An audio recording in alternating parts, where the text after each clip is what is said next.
So, Drew, welcome to the Crypto Princess channel and to the Crypto Story series. How are you today? I'm doing incredible. Doing incredible. I mean, lucky that family's safe. We got hit by a tornado this weekend, so it's been a lot of work, a lot of debris cleanup, but I'm used to it. We're back at it here today. It's Monday, so it's just a Monday. Markets are painful. I'm here giving the deep dives on crypto projects. Okay, we'll get into where you live because I know you live in a very nice area. Yes. Um, okay, so the resident question that I always ask every guest is if I was to meet you in high school, what kind of person were you? I was a rocker. I was a heavy metal musician for a majority of my younger years, all the way till I was like about 30 years old. I turned into a touring musician for quite some time, and I was a heavy metal lead singer for quite some time. So I was pretty rough around the edges. Um, I definitely had years on end where my meals consisted of a strong beer and a chicken fried steak sandwich. So, um, yeah, it was a lot of heavy metal, a lot of good shows, and a lot of hard rock. Oh my God, so you were participating in all that lifestyle as well.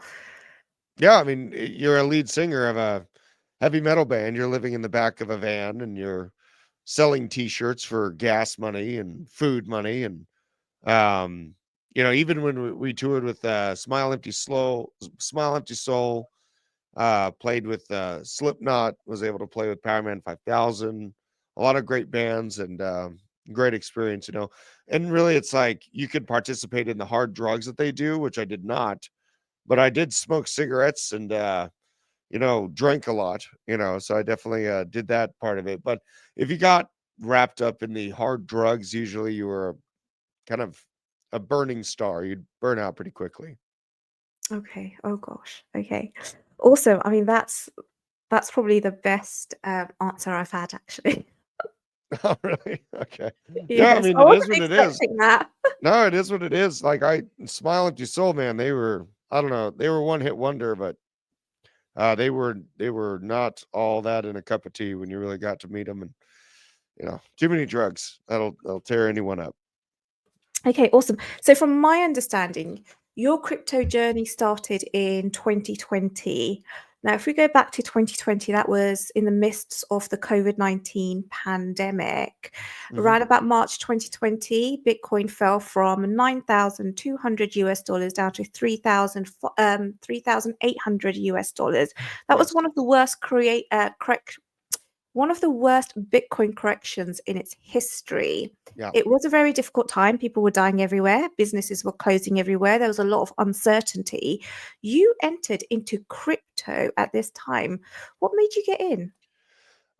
Basically, I did not believe the specified reasons for why they were shutting everything down. My family is part of the coroner and crime scene investigation side, and I knew that there was a lot of lies going on, but also I had done like chemical training, and when I saw that they weren't telling us to cover our eyes, I knew that there was a larger conversation at play because your eyes are the most uh absorbative part of your body, essentially. So, I saw it as a gigantic chance for the Federal Reserve to print more dollars than they had ever printed.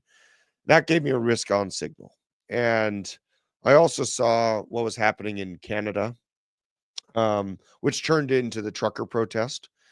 And seeing the government want to take control of people's Bitcoin so badly just pushed me more into wanting to control my own Bitcoin for that. And really, the idea of crypto came to me not through money, but through encrypted communication and being able to communicate with my peers in my country openly and securely, without, say, Facebook having all of my Facebook messages. I wanted to actually communicate with my peeps because at the time it looked like tyranny actual was on its way. I think that the pushback that the United States was able to show internally is the only reason why we don't have tyranny actual here in the United States and really worldwide as of we sit right now. So you got into crypto yourself. You didn't have anyone tell you about it? I listened to people, but really the pushing point for me was a person named Duncan Socrates Lemp. He was building out an encrypted communication system, and he was targeted by law enforcement, and he lost his life over this communication system. When I saw how serious of an adversarial position that Duncan was building out, making it free for people like me in the United States to communicate, I realized that this was a game of life or death. And it was not based around money, it was based around freedom and the ability to communicate freely. Anyone that reads and learns about Duncan Socrates Lemp will see where my position is built from. I won't give all the details here on your show. I'll respect your show's monetization capabilities. But Duncan was a big lynch point on why I put my flag in the sand and I said crypto is going to be where I live or die on this hill. They will not stop our ability. Because when I look at crypto, it's not only communication and encrypted communication, but dollars are our first and foremost way to vote and to make ourselves heard. How you spend and where you spend your money is a louder vote than anything you can say. The dollar, like they prove it with your dollar, put your money where your mouth is. That saying means a lot more than people give it credit for. So I meant it. I put it into Bitcoin. I put my life savings into Bitcoin. The fact that it went so tremendously well since then is just a byproduct of people around the world choosing freedom over control. You put your life savings into Bitcoin. Did at the time, did you have a family? Yes, absolutely. I had two kids, and then we had baby twins on the way. I was in Colorado, and the cost of living basically made it so that we weren't going to be able to provide food for our kids at the rate of inflation that was going on in Colorado at the time. So it was very risky. People thought I was crazy. And I looked at them square in the eye and said that you're crazy for leaving your money in fiat.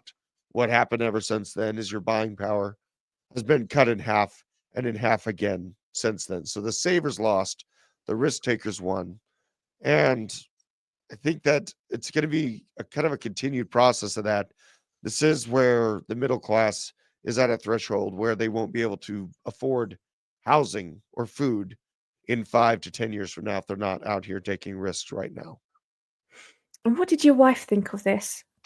She was all for it. She was all for it. Me, as I said, I was more freedom based and I loved gold. I made bags of gold and then sold them when it peaked out at like 2K, and that was great. She helped me kind of put like at first I was like, I'm gonna put, a couple $1,000 into this. I'm just gonna see how it goes. She's like, you know what? Put the whole damn bag after it. Let's go make something of ourselves. So she was a big proponent of it. My wife is also incredible when it comes to when to sell. And I know it's time to sell when I finally feel comfortable showing her the portfolio again. Because then, she's always got big ideas for real estate, new cars, and things like that. So that's kind of my internal barometer of when the market's overheated. Finally, we go look at the portfolio. And we sold, like we bought Ethereum for $180, just for instance. And then I decided to show her the portfolio when ETH was at $4,500 a unit. She knew to sell. Perfect trade in hindsight. Um, but the biggest thing I always say is like when you feel like taking a snapshot of your portfolio and going and bragging to your wife or anywhere, instead just show them and then go take the profits, right? Go take the profits because things wash out, they get reset, and that overhype comes back down to a center at some point or another. So I can't live or drive inside of an Ethereum token, and it works better if I just sell it and go buy goods that I can do that with. That's really good advice. So again, in 2020, how were you yourself learning about crypto? So it was all myself. I had actually, I had been part of a company that I helped build, and they removed me for not taking a jab. So was able to spend 6 to 8 months locked in the basement, just obsessively going over everything. But I'd been learning about Bitcoin since 2017. So when I was able to lock myself in a literal basement, I was able to spend nearly an entire year really diving into what Ethereum was, what smart contracts were, and Solana, XRP, Chainlink. And really it took, I mean, I was spending, let's think here, probably about 8 to 10 hours a day learning about crypto. Gosh. So, I did that probably 200 of the 365 days that year. You do the math. It was obsessive. I fully immersed myself, because I was all in. I put everything that I had into it. I put all my time that I had into it. And I did make it my point to find a place or a job or a position in life where I can be loud about expressing the importance of self custody of Bitcoin, because I've learned over the past few years basically not to trust banks, not to trust the Federal Reserve, and to not trust what the government is telling me. Now I'm cutting this weird spot where the government is being bullish on Bitcoin, and I don't trust that either. Right? That leaves me in a spot where I'm just like, where does this really lead? But yeah, it was God, 200 times 10. You know, that's the amount of time that I spent that year on alone diving in and researching crypto. Okay, awesome. So we had 2020. So we had the March dip. We did a V-shaped recovery, and then since then we kind of went up, and we went up into 2021. Now Mhm. in 2021 we started off the year very bullish. We went up until April 2021, where we Mhm. hit 60. Was it 64 or Yep. 66,000 US dollars? Yep. Then the China FUD hit. And then we cut in half. So we went down, we literally lost half of that. Mhm. We ranged at about 30,000 for a good couple of months. Bitcoin was taken off the exchanges, and the supply shock led to Bitcoin going up and making its second peak Yeah. in November 2021 at 69,000 US dollars. Mhm. Around that time, the SEC came in, gave wells notices to cryptocurrency projects and exchanges, and then there was um, inflation and economy concerns, and then we slid into a bear market. 2021 was a very difficult year. It was a lovely bull run, but it was a very, very difficult bull run. How did you navigate 2021?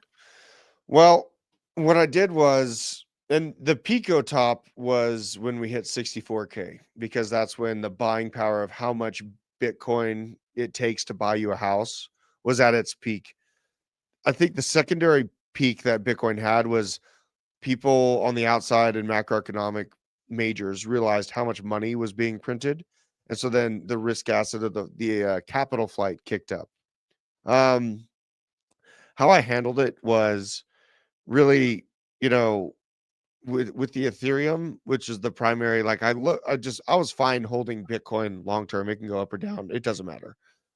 Altcoins, I got out when I realized that I had just about like was 180 to $4,500. I mean, that was a serious increase.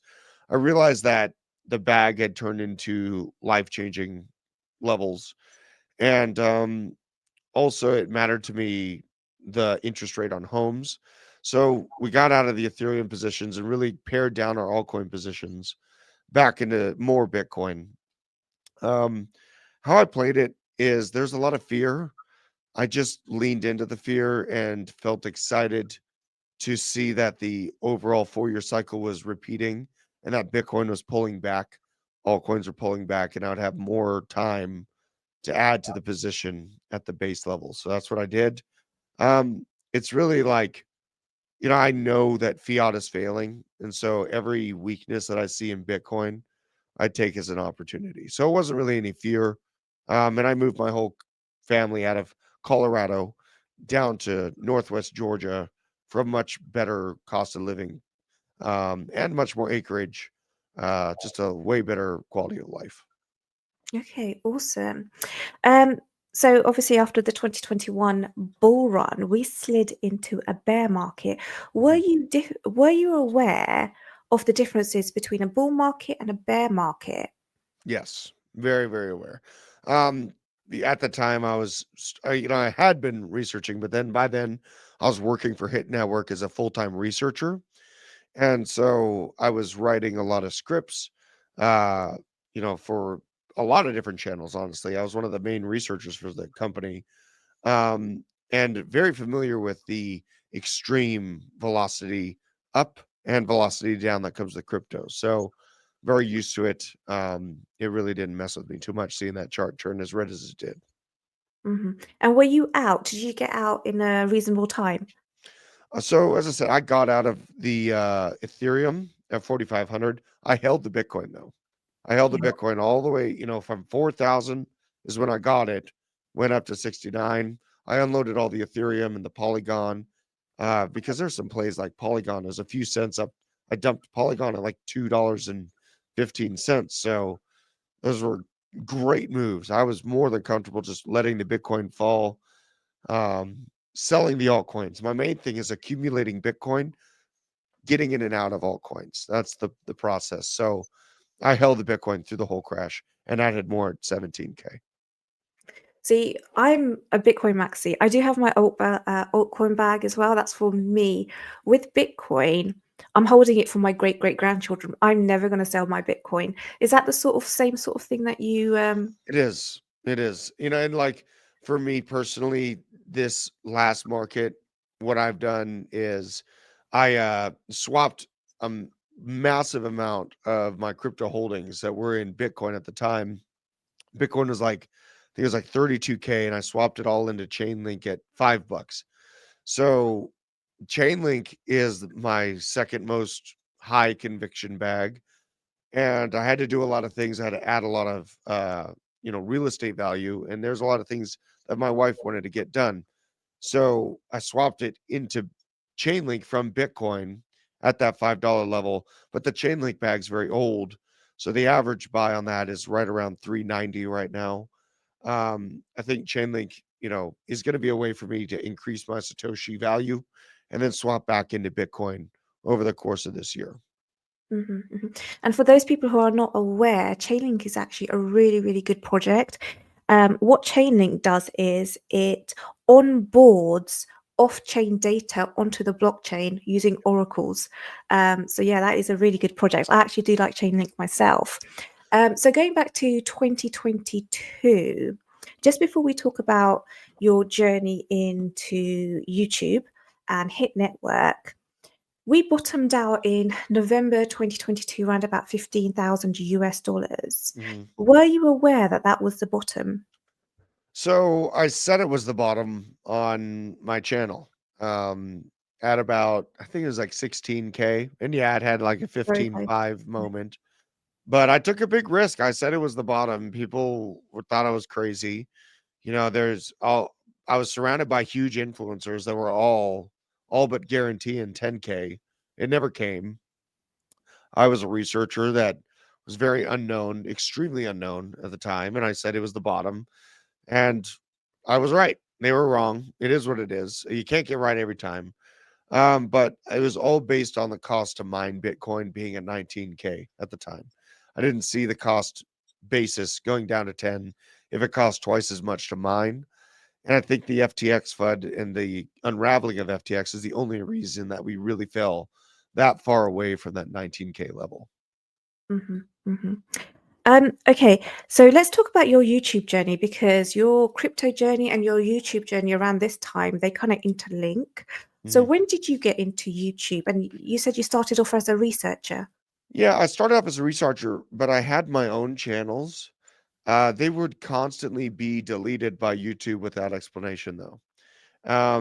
At the time, YouTube and the political environment was very anti-liberty and anti-free speech. So each channel that I'd make lasted maybe a week or two till it was just nuked off the internet with no explanation. Even though I asked, YouTube or whatever, it didn't matter. They would just delete it.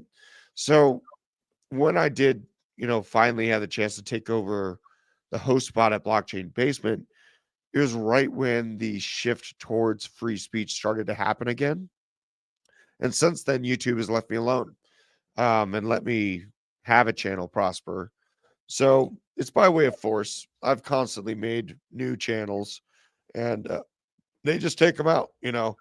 Eventually I'll say something that they don't like, and they say it violates safety standards. Words somehow violate people's safety. So, that is, and it was never a threat of violence or anything. It was purely just covering macroeconomic moves. And I guess I was just pressing on the wrong buttons for systems that, are in control. So, Hmm. So you started when you started off as a researcher, were you based at home? no, I was based here in the office. Okay, so you started off with your researching. Actually started off at Hit Network. Yes. Yes. And I started actually with them remote from Colorado. And was able to move in afterwards to Georgia. I actually bought my house literally without seeing it. I bought it off the internet and just had a guy do a virtual tour and stuff. At the time, I was having to have, in a bidding war with BlackRock for single family houses. It was crazy at the time, so I had to move quick.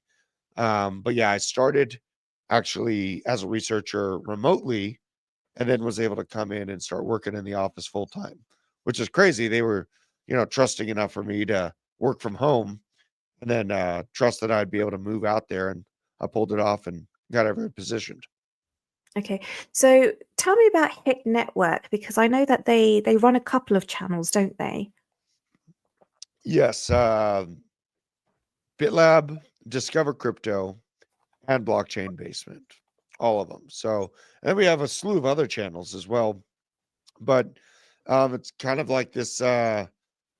It's a top-down kind of umbrella realm where it fosters crypto channels, and even TJ is so insanely cool. Like, he's a type of boss, and he runs Hit Network where, like, if I had an idea to run a preparedness channel, he would support it. Like, he supports good people that show up every day and do the right thing, even do the right thing when no one's looking. Is what I've gathered and what I could say TJ makes sure exists, and then he fosters that growth. It just so happens that he's crypto adjacent. So as long as we're always working, always moving forward as a unit, and fostering growth, that's what it's all about. You know what I mean? Okay, so how did you go from a researcher to presenting blockchain basement? Absolutely.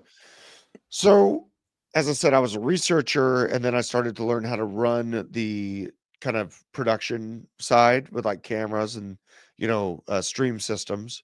And then I was able to actually get on camera once I understood how to run the systems. And they brought me in, and eventually they asked me questions about the market as I was running the board. And then I'll tell you that one day, TJ had a massive, massive undertaking that he had to take on. He stood up, said, "I can't run the show today." And I stood up from my production director seat, took the what we call the sticks, the system that you run the system from, and I ran it to the host desk. I sat down, and the show went on, and it's been like that ever since. So pretty simple. I took TJ's spot, and he had to handle a much bigger company business, and I kept it going. And that was when we were at like 12,000 subs. Now we're at like 75,000. So honestly, it's been great. But yeah, I wouldn't have had that chance if TJ hadn't allowed me to do so. Mhm. Right now, when you do blockchain basement, you actually have a couple of you have a co-star, etc. Tell me about the team that's behind the scene. Well, it's Isaac is my main team member, and then Brianna is in the background. She's like my assistant slash she works a lot on the short side. But it's me, Isaac, Brianna, and then I bring in guests or community members all the time. And historically, back when before TJ had to go handle that monstrous task, which still in process, but he's handling it like an absolute boss. We had a much bigger team. This battle that we've been in, having to take on, has been very, very trying on the company as a whole. And we used to have Frankie Candles on, all the drama that's been created. Frankie hasn't collaborated with us. He still communicates and we're still on a friendly basis, but man, it used to be a way, way bigger team. And just with everything that's happened, that massive team is no longer there. And a lot of people ask why I keep it going. It's because I'm not giving up on the community that is built the blockchain basement. It's not the team members, it's the community that hoists it up and that shows up every day as well. So is my refusal to quit. And Isaac has been an insane blessing. Came in as an intern and has just learned so much since he started. So with his help, we've been able to keep it and grow it to levels that we couldn't have even have imagined, 2 years ago. It's been crazy. Are you able to go into what happened? Yeah, so the channel used to be majority owned. Well, I don't know how the exact design of it was, but essentially, there's a major legal fallout with who they call Bitboy.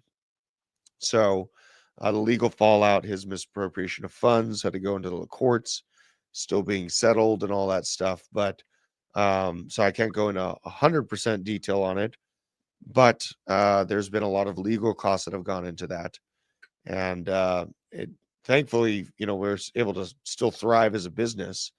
But man, PR wise, fighting this battle against the opposition has been like boxing with your hands tied behind your back, and highly aggravating situation for me. It did come to the point where Bitboy wanted to fight the champion of Hit Network, and I was chosen as that. And then he decides not to fight, so I wasn't able to do that, even though I was more than willing and able to do it. But it has been something that I think it's pretty obvious the courts are choosing the right winner in this situation, but you have to respect the process of it, which can be aggravating to the people from the outside looking in. Why I can't divulge everything, but heavy misappropriation, company assets, and breach of a lot of terms is what led to that. So, And I think it's been quite taxing on you as well because you have had some community members who have sent you some very unpleasant messages. yes, absolutely. Like, dealing with death threats from people that know little to nothing about the situation, highly aggravating. So with that, I try not to incorporate too much of that ongoing crap into my show because my show is made for the best research in crypto and to stay up to date with how the market's doing, not how, the crash out of some hyperbolic influencer from the past is going, right? It's kind of a waste of breath for me to spend time on the show divulging. But yeah, dealing with death threats and being a crypto influencer in and of itself is already a touchy subject because you're sitting there talking about the most volatile asset class on the planet. And sometimes there's people that, go put their life savings in on Shiba Inu, let's say at the top, and they are sitting there with that pain. Um, but, dealing with death threats from, community members of, the past regime, when they see a situation unfolding from the outside looking in, they don't understand the depth of misappropriation, of wrongdoing, and they're making threats and decisions based off that limited amount of information they have. Highly aggravating. Hmm. And how has your wife found all of this? She supports me all the way through. She Hmm. supports all the way through. She knew this is something I wanted to do for a long time. This is the dream job. This is the job I've been aiming for years on end. And she's very, very supportive. Really awesome wife. Hmm. One thing that I really like about your show is that you bring a lot of entertainment in it. So you're not just giving out facts and numbers and all the rest of it. What actually goes into planning your shows? Oh my gosh. Yeah. I mean, no sleep, right? Like we aggregate probably 60 to 80 different stories between one show to the next. And then we cut it down to like the 15 most important things to pay attention to. Um, and within that, And me and it has been mostly me, but Isaac is starting to get very, very good at knowing what's important to talk about. So with me and him, we get together probably 7:30, 8 o'clock in the morning. I'll call him on the way in at like 6 to 7 a.m.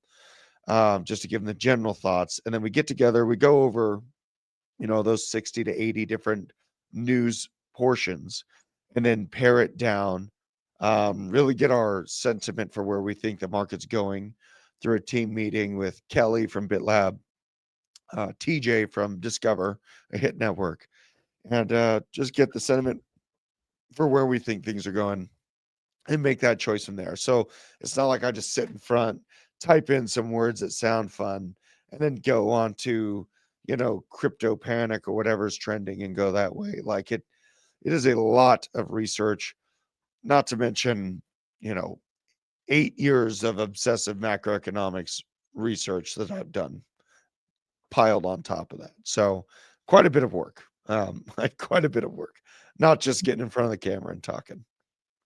You and Isaac seem to have a really good relationship. Tell me about him. Yeah, so he started here as an intern. He's like 18 years old, very young. Um, but the thing about him that's so great is that he works very, very, very hard and he works intelligently. And he's been able to put a lot of AI systems to work with me. So now we're able to produce more content than ever before with a very small team. Something that is very in contrast to what I've seen done in the past, where you have a team in aggregate, it's like 60 people. And this is hard to say, but the integration of AI has made it to where you can do the work of 20 or 30 people with two in the span of 1/10 of the time. So knowing that and seeing that, I that that should absolutely magnify people's focus on finding out about crypto now and about AI now, because their ability to earn dollars 5 years from now is going to be exponentially more difficult. If you're not positioned in a job that won't be replaced by AI, it's going to be very difficult. So make sure to lock in over the next 5 to 10 years, because holy God, the workforce is going to change. That's very true, actually. Yeah. That is really true. Okay, let's talk about last year. So 2024, it was a halving year. Yeah. Um, Bitcoin started off, Bitcoin, I think it went from, was it like 38,000 US dollars? It made a new all-time high at 108,000 US dollars. Really Mhm. good year for Bitcoin. We lived through it. We didn't, it was okay. Altcoins didn't do too well. We had a run up in quarter 1, quarter 4. Memes, we had a massive long meme season, extended meme Mhm. season. We had our first president elected on Bitcoin, or he ran on Bitcoin. We had the ETFs. A lot did happen. What was 2024 like for you and your crypto journey, apart from the YouTube channel? I mean, it was incredible. That March explosion. I know a lot of Mhm. people kind of feel it was small. That thing was big if you took profits. Like, keeping in context, like that little bump in the road highlight of what a real altcoin season looked like was insane for AI. So I made a lot of money. I made a lot of money off of ICP. I made a lot of money off of uh Avalanche as well. Those entry points were incredible, generational entry points. And seeing something like that in a little highlight is, really kind of humbling to know how much this market still has to go. But really, I think the March 2024 AI kind of mini season and then the meme coin season, people think that was the top and that was it. That was just a warm up, in my opinion, to what's coming. And, really, it's just, I think that this altcoin season is going to be more particular. It's going to be more based around AI and real world asset projects, in my opinion. And then I'll see some memes come back, but most of the memes that we saw run to Mhm. near a billion, they're dead. There's going to be a lot of bag holders that are going to be chasing that white buffalo all the way down. Okay, we'll get into the 4-year cycle next, but how do you feel about Donald Trump running on crypto, the Trump coin, and also institutions and the ETFs? Yeah. Well, Trump running on Bitcoin and rolling out the strategic reserve, very bullish, very, very bullish. Short term, there's a lot of over expectant traders or emotions out there that are essentially, in my opinion, aggravated that we won't see Bitcoin being actively bought in the short term. But we're talking about a nation state race to the top for Bitcoin between US, China, and the largest countries on the planet. So, in aggregate, it shows that we're correct about Bitcoin and that this is a true store of value that's going to have a nation state effect over the next 5 to 10 years. And that peak at 109 Bitcoin, that was right at his inauguration night.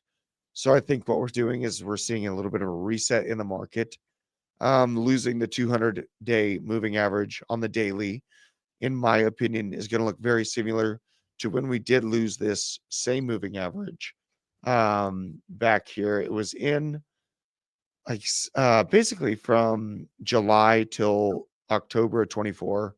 We were below the 200 moving average on the daily for quite some time.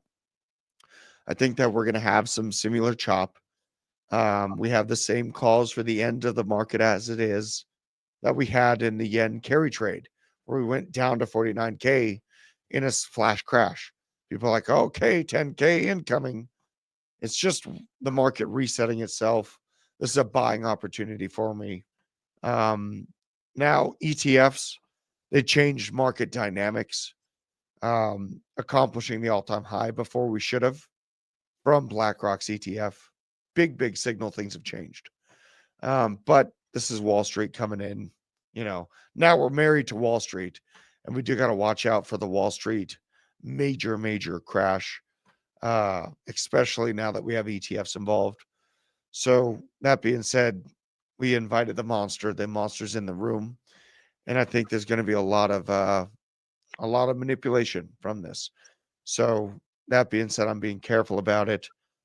So we got Donald Trump, the ETFs. What was the other question? Institutions. Institute that plays into the Wall Street ETFs. Wall Mhm. Street institutions, they're going to manipulate the crap out of us to get us to sell us their new Bitcoin bags. Um, there'll be pain. They can hold and be solvent much longer than smaller investors can. So expect major psyop games to be played on your emotions and your ability to hold Bitcoin through this because they want it and they're going to try their best to get it from you. And we've already seen market manipulation. Like, it is so obvious now. It's like Yeah. it's not even a secret. What Yeah. did you think about the Trump coin and Donald Trump launching his own meme? Yeah. I was shocked. I was shocked. I bought it at like $5, got out, put the proceeds into Cardano. It was really shocking though to see that he would be willing to do that. And at the first tweet, I thought it was a hack. The second tweet, I realized much bigger problems if Trump's phone's been hacked by some crypto degen. He was like 2 or 3 days from taking office as the president. If his phone is hacked, we got way bigger problems than this meme coin and what my bags are going to look like. So that would have been a national security issue. Um, but I got in, I got out. I'm not getting back into it. I have no interest in getting back into it, but it was the first meme coin to nearly hit $100. And it was a great stress test on Solana to make sure that Solana kept running after having to onboard nearly 1 million wallets in 4 days. So it was a good stress. Okay, let's go back. I mean, what I do like about your story is that you're continuously taking profits. Taking profits is one of the hardest things that any investor can do. So, you were speaking about this earlier. You took some profits and you moved your family. Is it to the Priory you moved your family? Well, we moved to the woods. I do have a prairie on the property, but it's in the woods and it's a place where I have you know, less of a cost of living, I guess. Me and DZ kind of joke that it's like the hillbilly ghetto, I guess you could call it. But it's very cheap. The houses are cheap, and the quality of life is awesome. Crime is low, and I have the ability to provide a lot more for my family out there. So we basically drive into the city for work, and then head back out to the woods or slight prairie for the living, and it's worked out really well. And do you keep any livestock there? Yeah, I've chickens on the property that produce a lot of eggs, and kids love eggs. So it's just kind of a backup food production ability that I have just in case. I never fully trust grocery stores always staying open. So it's a good kind of backstop to always make sure all four kids are always going to have a good amount of food on the table, no matter what. Tell me about them. How old are they? Do they ever watch Daddy? Yeah, they do. I got 4-year-old twin girls, and then a 7-year-old boy, and then a 8-year-old girl. The oldest girl, she's incredibly smart, reads on her own, just no direction needed. She's a complete self-starter. She's very proper, helps with the baby girls, just a picture perfect daughter. The son, excellent at sports, very physical learner. So he's got that to overcome within the school system. But he's great at sports. He's great at math. He cares a lot about his sisters as well. He is much better about helping me with the house chores than the oldest of the daughter, which is saying a lot because she's really great about it too. He loves helping me. He loves cleaning, and yeah, real strong young boy. And then the twins, they're just adorable. They love on each other a lot, and they're best friends for life. I can tell. Were you surprised when you found out you were having twins? Very shocked to learn we are having twins. And that's like nitrous oxide for the need to make a lot of money for the family, is realizing just how many kids there are and how much land and how many houses I'm really going to need to put together for them to have good positions in the future. So tell me what's next for you? So your YouTube channel is doing really, really well. What's next for you? Bitcoin Miami is going to be a big one. Lots of trips with the family and making sure that we have good vacation time. Um, Really, unplugging and focusing in on their time is much more important to me than whatever cryptocurrency is doing. I do emphasize that on my show, and I'm not apologetic for it. I unplug and focus on them for quite a bit of my time. Um, it's important.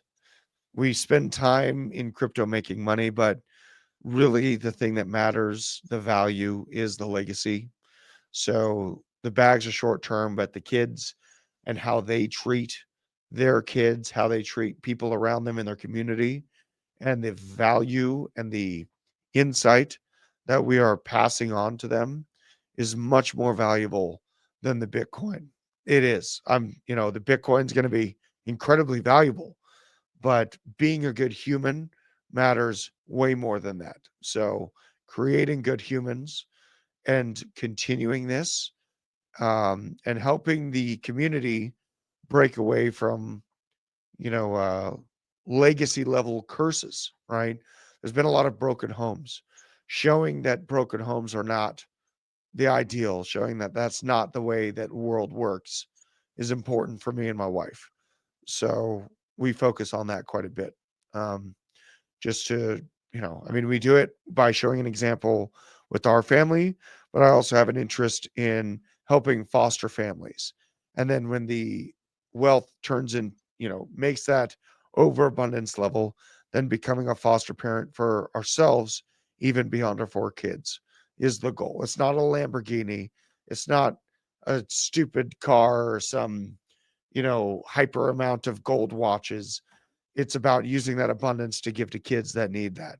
So, That's beautiful. That really, really is. Um, I'm part of your community. I'm in your Discord and I've been a lurker on the channel and I read all the chats as well.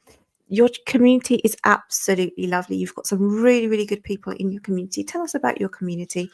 Yeah, absolutely. As you said, they're incredible. Like they they're very based individuals. I think they value freedom just as much, if not more, than they value Bitcoin or the dollar. Freedom is one of them, like sovereignty, freedom through crypto and having sovereignty outside of banks, a big, big sticking point for the community. And I wouldn't have it any other way. That is where I found crypto from. And the community is incredibly, incredibly focused on that. And I think it's, birds of a feather flock together. And the more that the system tries to lock down that freedom, the stronger our movement grows. So the more pushback we receive, even from what we've seen in the UK and Canada, now we see a massive amount of influx from those demographics as well. When freedom of speech gets pushed and tested, the freedom of humans expands that much more, and they just find more and more community, and they work even harder. They double down on it. So incredible community. I trade eggs for sausage and bacon with some of them here in the local Georgia area. Kind of hilarious. And then we trade Pokemon cards and various goods. So we have a lot of fun just kind of building our own insular economy and just doing things that way. It's very fun. Okay. And my last question was about the 4-year cycle. So the year after the halving, we had a halving in 2024. The year after the halving, 2025, we are meant to go parabolic and we're meant to have the actual all-time high of the cycle. So just Mhm. before you go, what are your thoughts on crypto in 2025?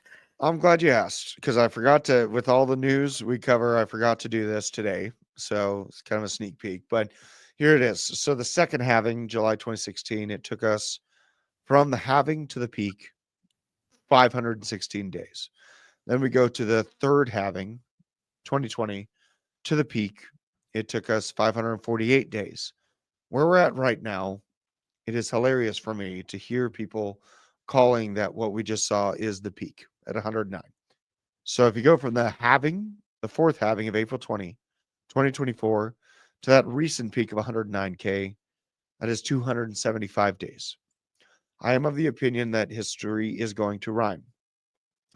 And so that puts us at essentially arriving at our peak between September, October, and November of this year. When the peak does happen, it comes at you quick. And I think what we're seeing right now is a market flush out, a recentering. This 30% pullback that we just experienced, I think, is very, very similar to the 4-year cycle relevant pullback that we had from Bitcoin hitting 42,000, falling down to $28,000. This happened in January and February of 2021. Lines up with the 4-year cycle as well. 4 years back, we had a 32% pullback on Bitcoin, and people thought that was it. This is too good. We pull back, it's over. Back it up, folks. Instead, what happened is from the end of February on up to the kind of local top for Bitcoin, we rose from 28K up to $64,000 in the span of 82 days and still had a lot of gas in the tank. I think that generally the peak for altcoins and really Bitcoin for this year is going to land at the end of the year. Now, how much Bitcoin falls, I think is going to be very different from what we've seen.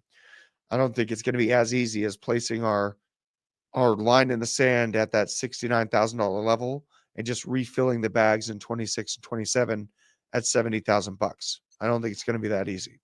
By then, you're going to have the strategic reserve actually going into place. For altcoins, I think it's going to be very similar. You're going to have 90, 80% pullbacks going into 26 and 27. But for Bitcoin, more so, I see a pullback to around the levels that we're experiencing right now at $80,000. Kind of the bare minimum, like the lowest level I could see. More so, I think we're going to have a hyper exciting Bitcoin bull market that takes us to 170 to 200K. and then falls to 100. So when I do see it fall to 100 in 26 and 27, those are my comfortable buy points. And I completely agree with you. I'm a firm believer in the 4-year cycle until it breaks. And when it breaks, we're going to know for sure. Right. Drew, thank you so much for coming on and sharing your crypto story with us. I know you've got a sore throat. So Yes, I I know. do appreciate that. Appreciate you Absolutely. coming on. No, 100%. I'm going to go hit the gym, and then I got another show to do. So I'll heal up before that show. But I appreciate you, Crypto Princess, for cutting the time. And when the show is done, let me know. I'll let the community know about it. Awesome.